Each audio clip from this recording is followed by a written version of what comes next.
Welcome back friends to the GS platform YouTube channel.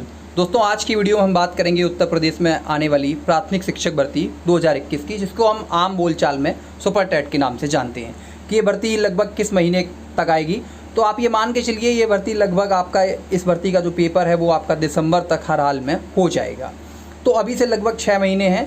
तो इस video हम विस्तृत चर्चा करेंगे कि इन 6 महीनों में हमारी स्ट्रेटजी क्या हो, जिससे हम सुपर टेट में कम से कम 105 नंबर ईजिली पा सकें, जिससे अपने चयन के लिए लगभग अपना चयन सुनिश्चित कर सकें। तो इसके लिए विस्तृत रणनीति की ज़रूरत है, जिसकी चर्चा हम लोग इस वीडियो में करेंगे। तो सबसे पहले बात करते हैं सिलेबस की। सिलेबस आप सभी लोग भली बात ही परिचित होंगे, लेकिन एक बार फिर देख लीजिएगा। 150 प्रश्न होते हैं और 150 नंबर के ही होते हैं। 2.5 घंटे का समय होता है, तो यानी कि 1 मिनट एक क्वेश्चन के लिए होता है लगभग, जो कि इनफ है, बहुत आराम से हो जाता है। अच्छा, अब बात करते हैं क्वेश्चन लेवल की। तो MCQ टाइप के क्वेश्चन आते हैं। 2008 में जो पेपर हुआ था उसमें रिटन क्वेश्चन थे, लेकिन 2019 में जो एग्ज़ाम हुआ फिर MCQ लेवल में आ गया। तो अब स्लाइटली ईजी हो गया। 2018 का थोड़ा टफ था। अच्छा, सिलेबस की बात करते हैं तो आप देख लीजिएगा। भाषा यानी कि हिंदी, संस्कृत तथा अंग्रेजी, जो कि 40 नंबर के आते हैं। तो ये इम्पॉर्टेंट है, ये स्कोरिंग सब्जेक्ट रहता है आपका। हिंदी सब, खासकर हिंदी में 20 नंबर ईजी लगता है लोगों को कि आराम से हो जाएगा, बट ऐसा होता नहीं है। हिंदी को आपको समय देना ही पड़ेगा। लगभग डेली हिंदी आपको पढ़नी पड़ेगी, तभी आप अच्छा स्कोर कर सकते हो हिंदी में। और अगर हिंदी में आपने अच्छा स्कोर कर दिया तो यकीन मानिए आपका चयन भी लगभग सुनिश्चित हो जाएगा। उसके बाद संस्कृत 10 नंबर की आती है और अंग्रेजी भी 10 नंबर की आती है। विज्ञान 10 नंबर की आती है। गणित आपका 20 नंबर का आता है। ये भी स्कोरिंग सब्जेक्ट है, इसको भी आपको डेली टाइम देना ही पड़ेगा एनी हाउ। पर्यावरण और सामाजिक अध्ययन 10 नंबर का है, इसको आप थोड़ा सा कम टाइम दे सकते हो। शिक्षण कौशल 10 नंबर का है। बाल मनोविज्ञान 10 नंबर का है। और अब बात करते हैं करंट अफेयर्स की, जो कि सबसे ज़्यादा इंपॉर्टेंट है। हालांकि इसको अभी से टाइम देना थोड़ा सही नहीं होगा। करंट अफेयर्स 30 नंबर की आती है, तो ये बहुत इंपॉर्टेंट है और ये बहुत मेजर रोल प्ले करता है आपके चयन में। रीजनिंग 5 नंबर की आती है। ICT 5 नंबर की आती है। जीवन कौशल 10 नंबर की आती है। तो ये हो गए आपके 150 नंबर कि कैसे आएंगे। अब बात करते हैं स्ट्रेटजी की कि हमारी स्ट्रेटजी क्या होनी चाहिए। सबसे पहले बात करते हैं हिंदी सब्जेक्ट की, जो कि 20 नंबर के आते हैं। तो हिंदी के लिए देखिए, आप किसी एक किताब को बार पढ़ें, ना कि 2-3 किताबों इकट्ठी कर लें, उनको एक बार भी अच्छे से ना पढ़ पाएँ। तो मैं आपको सजेस्ट कर रहा हूँ इन 3 में से किसी एक किताब को आप ले लें। वैसे बेटर होगा आदित्य तो आपको लेनी है, आदित्य पब्लिकेशन तो आप ले ही लें। इसके अलावा वासुदेव नंदन और हरदेव बहारी में से किसी एक किताब को लें। मुझसे पर्सनली पूछा जाए कि आप किस किताब को सजेस्ट करेंगे, तो मैं प्रेफर करूंगा वासुदेव नंदन को। बहुत अच्छी किताब है, इसको आप ले लीजिए, इसको अच्छे से पढ़ लीजिए। सुपर टेट के टॉपिक के हिसाब से जो कि दिया हुआ है सिलेबस में, लगभग ग्रामर का सारा ही टॉपिक है, उसको आप अच्छे से पढ़ लीजिए। और जब इसको अच्छे से पढ़ लेंगे, इसके बाद आदित्य पब्लिकेशन से उसी चैप्टर, जैसे आपने संधि पढ़ी मान लीजिए वासुदेव नंदन की किताब से, तो फिर आप आदित्य पब्लिकेशन में संधि के लगभग 500 क्वेश्चन होंगे, उनको आप अच्छे से प्रैक्टिस कर लीजिएगा, जिससे कि आपके लगभग 100% क्वेश्चन सही होने की गारंटी हो जाती है।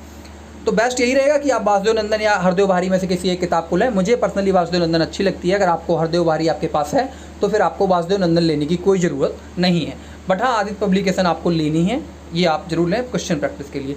अच्छा, आप बात करें जैसे अभी जुलाई चल रहा है, तो जुलाई, सितंबर और नवंबर, इन 3 महीनों में आपको हिंदी डेली पढ़नी है, टॉपिक वाइज किसी एक किताब से। जैसे वासुदेव नंदन और आपने वो टॉपिक पढ़ा, जैसे वर्णमाला टॉपिक, उसके बाद आपको आदित्य पब्लिकेशन से रिवीजन करना है। और अगस्त, अक्टूबर, दिसंबर में जो रिवीजन होगा आपका, वो आपका सिर्फ आदित्य पब्लिकेशन की बुक से ही होगा। तो इससे क्या होगा, आपका अच्छे से हिंदी कवर हो जाएगी। हिंदी को हम लोग कम टाइम देते हैं, जबकि हिंदी को ज़्यादा टाइम देनी चाहिए। सबसे ज़्यादा चूक कहाँ होती है स्टूडेंट से, कि वो बाल मनोविज्ञान और शिक्षण कौशल इनमें बहुत समय देते हैं, जबकि अगर इनमें इतना ज़्यादा समय देने की ज़रूरत है नहीं। अच्छा, हिंदी के बाद बात करते हैं अंग्रेजी की। बहुत से लोगों को अंग्रेजी से डर लगता है कि इसे 10 नंबर उनके लिए लगते हैं जैसे 100 नंबर के बराबर हों। तो ऐसा है नहीं, इतना टफ इंग्लिश नहीं पूछी जाती है, बिल्कुल बेसिक इंग्लिश पूछी जाती है। अगर आप 12th तक इंग्लिश पढ़े हुए हैं तो आप इजीली कर लेंगे। अच्छा, इंग्लिश के लिए कक्षा 10 की जो न्यू स्टाइल की ग्रामर की बुक आती है, वो मैंने खुद प्रेफर की थी और मैं आपको भी प्रेफर कर रहा हूँ कि वो बहुत अच्छी बुक है, तो उसको आप ले लीजिए। एंड उसमें से जो मेन टॉपिक्स हैं, जैसे कि आर्टिकल्स हैं, पार्ट ऑफ स्पीच हैं, फिगर ऑफ स्पीच 1 नंबर इसमें से आता ही आता है, एंटोनिम सिनोनिम्स हैं, कॉम्प्लेक्स कंपाउंड, ये पक्के हैं। डायरेक्ट इनडायरेक्ट भी पूछ लिया जाता है और एक्टिव पैसिव वॉइस भी पूछ लिए जाते हैं। इसके अलावा और भी हैं, वो आप देख लीजिएगा।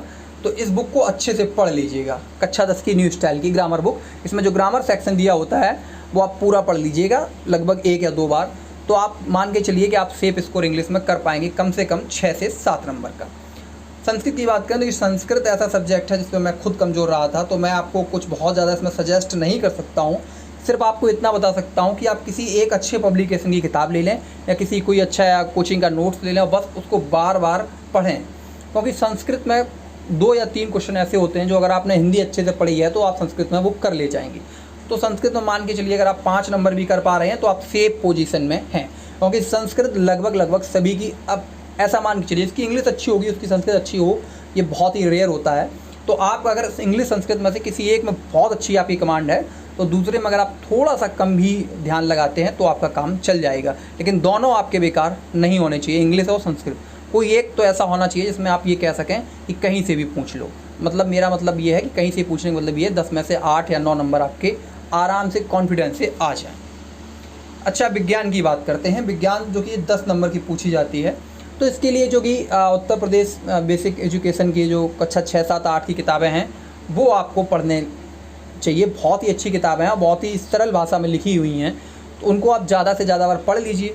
इसके बाद जो घटना चक्र की सामान्य विज्ञान की बुक आती है उससे आप मल्टीपल रिवीजन कर लीजिए। घटना चक्र की सामान्य विज्ञान की बुक के लिए आप एसएससी की बुक को भी रेफ़र कर सकते हैं, और मैं पर्सनली सजेस्ट करूँगा आपको कि जो UPSSC या UPPCS की बुक आती है सामान्य विज्ञान की, वो आप ले लें तो वो ज़्यादा बेस्ट रहेगी।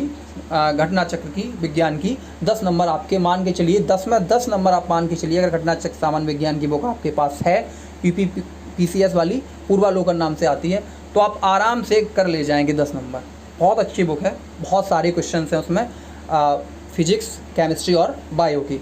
और इस विज्ञान में भी सबसे ज़्यादा फोकस हमें रखना है बायो पर। 10 में से 5 नंबर आपके लगभग बायो से आते हैं।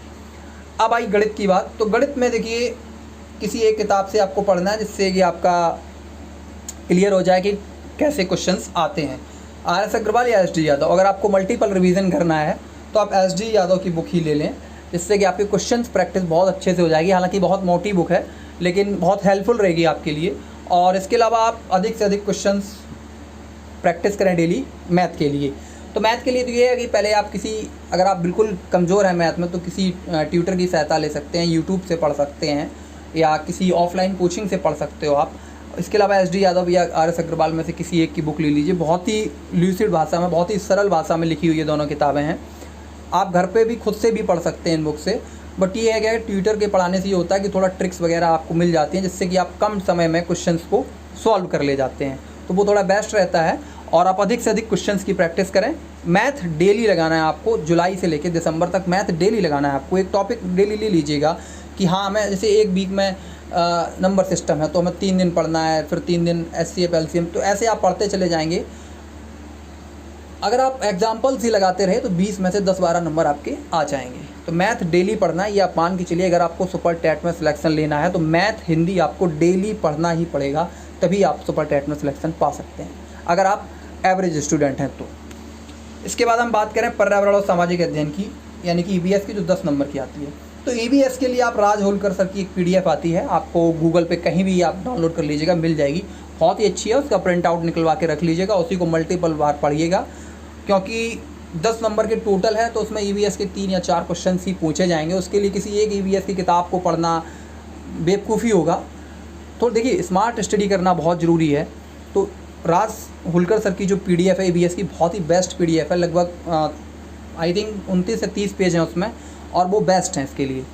ठीक है, अब सामाजिक अध्ययन के लिए UP बेसिक परिषद की कक्षा 6, 7, 8 की किताबें चलती हैं, जो कि कक्षा 6 में एंशिएंट हिस्ट्री है, 7 में मिडाइवल है और 8 में एंशिएंट हिस्ट्री है। उनको आप 3 या 4 बार आराम से पढ़ लें। बहुत ही अच्छी भाषा में लिखी हुई स्टोरी, कहानी सी लिखी हुई बुक हैं, सरल भाषा में लिखी, उसमें फैक्ट भी दिए हुए हैं। तो जितने फैक्ट दिए हुए हैं वो आप एक जैसे कोई टॉपिक पढ़ें, मान लीजिए आपने हड़प्पा सभ्यता पढ़ा कक्षा 6 की बुक से पहला चैप्टर, तो उसमें से जो आपको लगे कि फैक्ट्स वाली चीज़ें हैं वो आप एक सादा पेज लेके उसी में लिखते चलें, जिससे कि आपको बाद में रिवीजन करने में आसानी होगी। और जो वो आपके लगभग 10-12 पन्ने में पूरी 6-7-8 की किताबों की एक सिनॉप्सिस टाइप की बन जाएगी, फिर वो आप उसी को रिवीजन करते चलें तो वो बहुत हेल्पफुल रहेगी।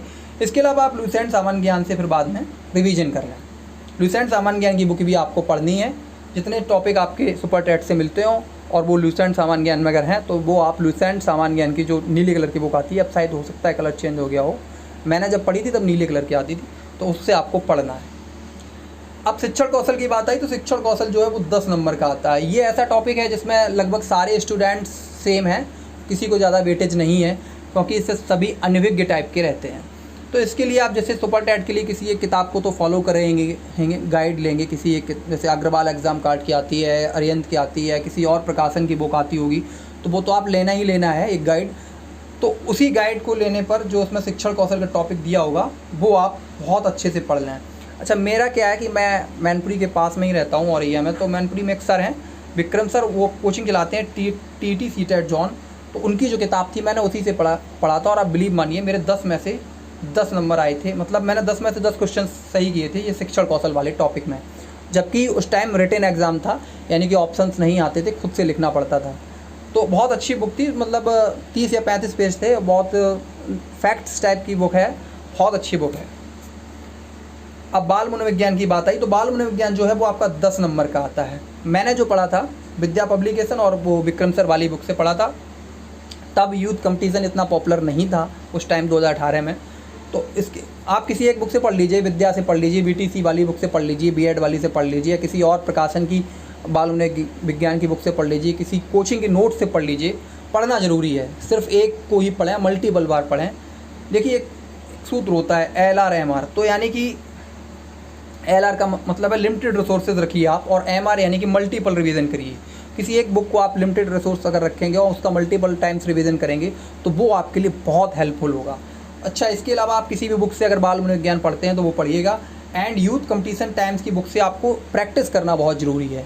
बहुत अच्छी बुक आती है यूथ कंपटीशन की, बाल मनोविज्ञान की, जो प्रीवियस ईयर क्वेश्चंस की, तो वो आप ज़रूर पढ़ें, बहुत हेल्पफुल रहेगी। ज़रूर पढ़ना ही पढ़ना है आपको, ये मान के चलिए, अगर आपको सुपर टेट में सिलेक्शन लेना है तो। इसके अलावा करंट अफेयर्स, ये तो आप मान के चलिए 30 नंबर हैं, बहुत अच्छे नंबर हैं, और ये ऐसा टॉपिक है इसमें भी सारे लोग सेम हैं, क्योंकि ये पहले से तो कोई पढ़ नहीं सकता करंट अफेयर्स। ठीक है, आपका लगभग एग्ज़ाम दिसंबर लास्ट तक होगा, या दिसंबर लास्ट या जनवरी के फर्स्ट वीक में हो सकता है, अगर होगी भर्ती तो इतने में हो जाएगा, मतलब जनवरी या दिसंबर में एग्ज़ाम हो जाएगा, मोस्ट प्रोबेबली दिसंबर में हो जाएगा। तो आप जनवरी से शुरू करेंगे। और घटनासार पब्लिकेशन की जो अर्धवार्ष की बुक आती है वो आप अभी ले लीजिए, तो आपको अभी जनवरी से जुलाई तक का मिल जाएगा, उसको आप अच्छे से पढ़ लीजिए। घटनासार बहुत ही अच्छी बुक है, उसको आपको पढ़ना ही पढ़ना है अगर आपको सुपर टेट में सिलेक्शन लेना है। इसके अलावा मेरे टाइम जो मैंने पढ़ा था उस टाइम तो रिटन एग्ज़ाम था, तो स्पीडी पब्लिकेशन की मैंने बुक पढ़ी थी, पहली बार पढ़ी थी। ये बिहार में बहुत ज़्यादा पॉपुलर पब्लिकेशन है, यूपी में इतना नहीं था, लेकिन अब बहुत ज़्यादा हो गया है, क्योंकि इसका जो सक्सेस रेशियो है वो बहुत ही अच्छा है। बहुत ही अच्छी बुक है करंट अफेयर्स के लिए स्पीडी की, हर मंथ में आती है और उसमें ऐड होते चले जाते हैं। तो स्पीडी की बुक आपको लेनी ही लेनी है, और घटनासार की भी बुक लेनी ही लेनी है। इसके अलावा द GS प्लेटफॉर्म पर आपका जब एक बार सुपर टेट का नोटिफिकेशन आ जाएगा, हम लोग क्लासेस शुरू कर देंगे। और बिलीव मानिए आपको 2018 में मैं जब अंकित सर पढ़ाता था, अंकित और मैं फ्रेंड हैं, तो मैंने अंकित की वीडियो देख कर ही यूट्यूब पढ़ी थी, और 30 में से 30 नंबर मेरे आए थे। इसके अलावा मैंने सिर्फ ऐसा नहीं कि सिर्फ अंकित की वीडियो पढ़ी हो देखी हो, मैंने स्पीडी पब्लिकेशन की बुक भी कई बार पढ़ी थी, अच्छे से रट ली थी, बहुत अच्छे से रट ली थी, क्योंकि मेरे टाइम में ऑप्शंस नहीं होते थे। इसके अलावा अंकित की वीडियो भी मैंने कई बार देखे थे, तो आप अंकित सर की वीडियो देखना, अभी जब एक बार नोटिफिकेशन आ जाए तो हम दोनों लोग बनाएंगे। तो वो आप मान के चलिए करंट अफेयर्स में आपको इस चैनल से गारंटी लेते हैं 25 नंबर तो आपको दिलवा के ही रहेंगे सुपर टेट में। लेकिन इसके अलावा सिर्फ इसके भरोसे ही नहीं बैठना है आपको, स्पीडी पब्लिकेशन और घटनासार पब्लिकेशन दोनों की बुक लेनी ही लेनी है हर हाल में। रीजनिंग की बात करें तो रीजनिंग में देखिए ऐसा है कि बहुत ज़्यादा कोई टफ क्वेश्चंस नहीं आते हैं, फिर भी आप अरिहंत पब्लिकेशन की बुक आती है रीजनिंग की, पतली सी वो ले लीजिएगा। और उसमें जो टॉपिक आपको कमज़ोर लगे, जैसे कैलेंडर है या कुछ और भी अगर आपको कमज़ोर लगता है जो टॉपिक, वो आप अच्छे से पढ़ लें। और डेली खाली टाइम जब पढ़ने का बिल्कुल मन नहीं हो, तब आप रीजनिंग के 2-3-5 क्वेश्चन डेली सॉल्व करते चलें, जिससे कि आपको रीजनिंग में इंटरेस्ट बना रहे, बस इतना है। ICT के लिए आप लुसेंट GK की बुक से पढ़ सकते हैं, और नॉर्मल क्वेश्चन आते हैं, बहुत हलवा टाइप के क्वेश्चन मान लीजिए आप। लुसेंट में जो कंप्यूटर के दिए होते हैं 10-20-50 पेज, वो आपके लिए इनफ है। जीवन कौशल, ये भी एक ऐसा टॉपिक है जो लगभग सारे लोग इसमें भी सेम है, कोई किसी को वेटेज नहीं है। वेटेज जो होता है हिंदी, गणित और इंग्लिश और संस्कृत में, भाषा वाले जो सब्जेक्ट होते हैं या जो मेन कोर्स के सब्जेक्ट होते हैं उनमें वेटेज होता है, किसी का अच्छा हो सकता है। लेकिन ये जीवन कौशल मेन स्ट्रीम सब्जेक्ट नहीं है, जिसमें सारे जो कि एस्पिरेंट्स होंगे वो सारे एक लेवल के होंगे। तो इसमें आप जो भी बुक लेंगे, आप सुपर टेट के लिए गाइड लेंगे, उसमें जो जीवन कौशल का पार्ट दिया हो उसको आप अच्छे से पढ़ें, और जो प्रैक्टिस सेट आएंगे आपके सुपर टेट के वो आप अच्छे से लगाते चलें। और इतना ज़्यादा टफ नहीं आता है जीवन कौशल, थोड़ा सा आपको दिमाग लगाना है, बस हो जाएगा। तो ये अभी स्ट्रेटजी वीडियो था, इसको आप फॉलो करिए, 1-2 महीने करके देखिए आप। इसके अलावा हम लोग इस चैनल पर बहुत जल्दी क्लासेस शुरू करेंगे, करंट अफेयर्स की शुरू करेंगे, हिंदी की शुरू करेंगे, ईवीएस की शुरू करेंगे, क्योंकि ईवीएस में भी अंकित सर का जो रेशियो है वो बहुत ही अच्छा रहा था 2018 और 2019 दोनों में। तो थैंक यू फ्रेंड्स, ये थी वीडियो। अगर आपको अच्छी लगी हो तो इसको शेयर करें, बुरी लगी हो तो डिसलाइक भी करना ना भूलें। Thank you.